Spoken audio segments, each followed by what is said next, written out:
আজি ক'বলৈ গ'লে যোৱা এসপ্তাহৰ পৰা আমাৰ ফকেৰাগ্ৰাম অঞ্চলৰ যিসকল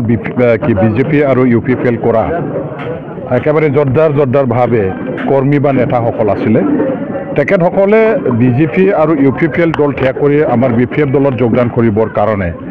বাৰে বাৰে যোগাযোগত আছিলে, বাৰে বাৰে তেখেতসকলে যোগদানৰ কাৰণে তাৰিখ বিচাৰিছিলে।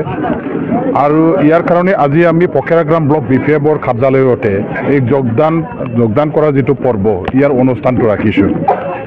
টোটেল আজি আমাৰ 100ৰ ওপৰত 100জনৰ ওপৰত এই দুটা দলৰ পৰা তেখেতসকলে আহি BPF দললৈ যোগদান কৰিছে। ইয়াৰে ভিতৰত আজি আমি যিটো দেখা পাই আছোঁ মানে 70জন, টোটেল 70জন আমাৰ BJPৰ পৰা আছিলে, আকৌ 40জনৰ অধিক এই মানুহবিলাকে আমাৰ UPPL কৰা আছিলে। আৰু তেখেতসকলে আজি সঁচাকৈ ৰুলিং দল থকা স্বত্তেও নিজৰ দলৰ চৰকাৰ থকা BTCত এইখিনি সময়ত আজি তেওঁলোকৰ নিজৰ দলটো ত্যাগ কৰি যে BPF দলত আহিছে, আমি সঁচাকৈ সেইটো এটা আমাৰ দলৰ কাৰণে এটা গৌৰৱৰ বিষয় ক'ব লাগিব। কিয়নো এতিয়া BPF দল চৰকাৰত নাই আৰু চৰকাৰত নথকা দলত বিশেষকৈ চৰকাৰ চলাই থকা দলবিলাকে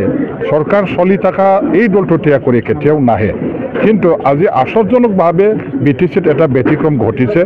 UPPL আৰু BJPৰ তেওঁলোকৰ সন্মিলিত যিটো চৰকাৰ BTCত আছে, তেখেতসকলৰ যিবিলাক কৰ্ম, সেই কৰ্মৰ প্ৰতি আজি ৰাইজে আস্থা ভংগ হৈছে, মোহ ভংগ হৈছে। তেওঁলোকে যিখিনি ৰাইজৰ হৈ অঞ্চলৰ হৈ কাম কৰিবৰ কাৰণে প্ৰতিশ্ৰুতি প্ৰদান কৰিছিলে, এটাও পূৰণ কৰিব নোৱাৰাৰ কাৰণে ৰাইজে তেওঁলোকৰ ওপৰত আস্থা হেৰুৱাইছে। যাৰ কাৰণে আজি BTC অঞ্চলবাসী ৰাইজে নতুনকৈ BPFৰ নেতৃত্বতে BTCৰ চৰকাৰ আনিবৰ কাৰণে যোজা চলাইছে।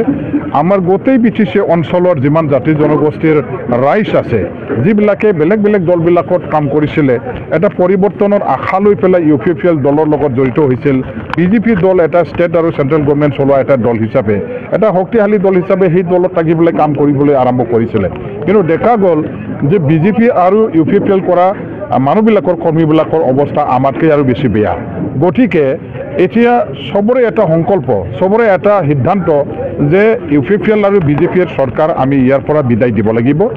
আমি নতুনকৈ হাগ্ৰামা মহিলাৰী দেৱৰ নেতৃত্বত যোৱা 15টা বছৰত তেখেতে যেনেকুৱা ধৰণৰ উন্নয়নৰ কাম কাজ কৰিছিলে, ৰাইজক সুবিধা প্ৰদান কৰিছিলে, এইখিনি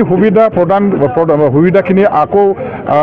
পোৱাৰ আশাত আৰু অঞ্চলত ক্ষিপ্ৰতাৰে উন্নয়নৰ এটা ধাৰাটো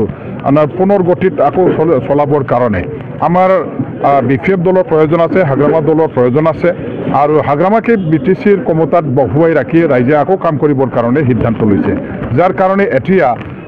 দলে বলে আমাৰ BPF দললৈ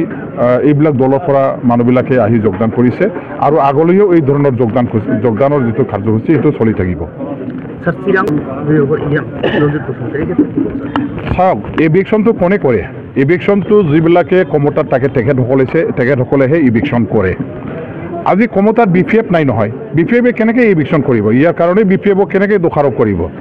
আজি বনাঞ্চলত থকাই হওক বা কাষ্টলেণ্ডত থকাই হওক, যিসকল জলাশয়, যিসকল কাষ্টলেণ্ড, যিসকল আমাৰ বনাঞ্চলত আছে, তেখেতসকলক উচ্ছেদ কৰিবৰ কাৰণেতো তেওঁলোকে 2020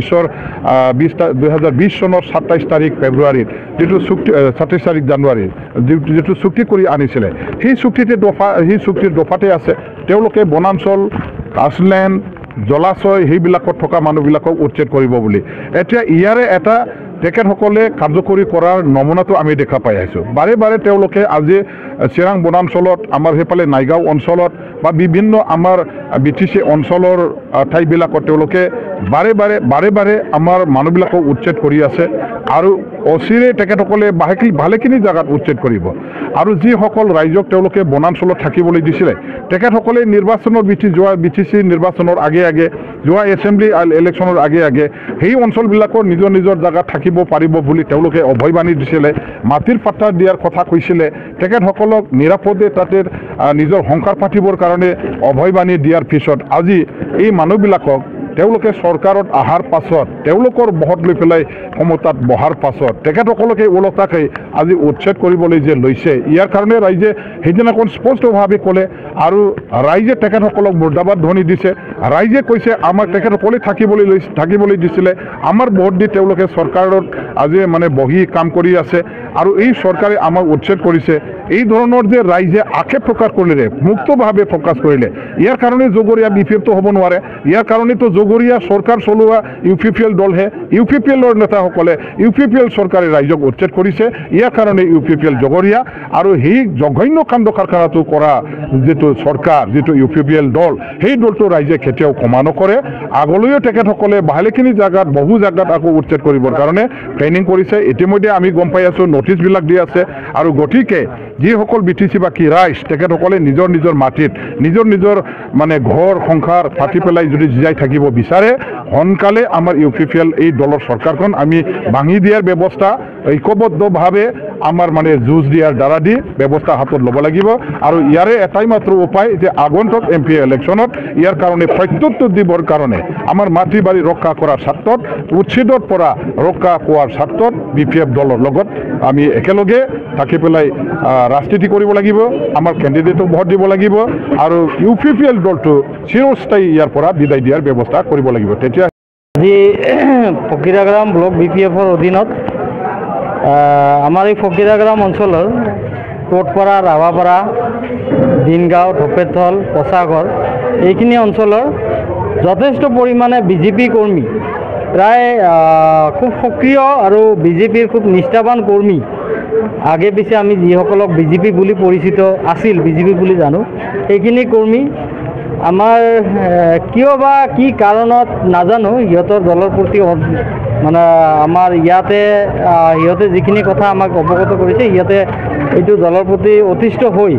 আমাৰ BPF দলৰ নীতি আদৰ্শক ভাল পাই সিহঁতে আহিছে আৰু লগতে আমাৰ এই অঞ্চলৰ প্ৰায় 30-40 জন UPPLৰ কৰ্মী আমাৰ BPF দলত যোগদান কৰিছে টোটেল আমাৰ 110 জন আজি আমাৰ জইন হৈছে ইহঁতে যোগদান কৰা BPF দল কিমানকৈ শক্তিশালী হয় যথেষ্ট BPF দল ইতিমধ্যে শক্তিশালী আৰু সিহঁতে অহাৰ কাৰণে আৰু বহুত ভাল হৈছে যিটো অঞ্চলত আমাৰ অলপ বিৰোধী আছিল সেইখিনি বিৰোধী বুলি আমি সিহঁতক বিৰোধী বুলিয়ে এৰি থৈছিলোঁ কিন্তু সিহঁতে আমাৰ লগত আহিছে খুব ভাল পাইছোঁ আগন্তুক ভৱিষ্যতে একেলগত কাম কৰি যাম বুলি আশা ৰাখিছোঁ নতুনকৈ যোগদান কৰা হ'লে কিবা মেছেজ দিব নেকি হয় নতুনকৈ যোগদান কৰা যিসকল মানুহ সিহঁতে আহিছে আমাৰ দলত এতিয়া ইয়াতে অহাৰ পিছত আমি সিহঁতক আঁকোৱালি লৈছোঁ সিহঁতে আমাৰ লগত আহি একেলগত কাম কৰক সিহঁতে অতিষ্ঠ একদম ফটককৈ আহিয়ে অতিষ্ঠ হ'ব নালাগে ভালকৈ কাম কৰক দলৰ হৈ কাম কৰক এইখিনিয়ে মোৰ মেছেজ আৰু দলৰ হৈ কাম কৰাৰ লগে লগে নিশ্চয় শীৰ্ষ নেতৃত্বৰ পৰা আৰম্ভ কৰি চবৰে এটা নজৰ থাকিব কোনে কেনেকৈ কাম কৰিছে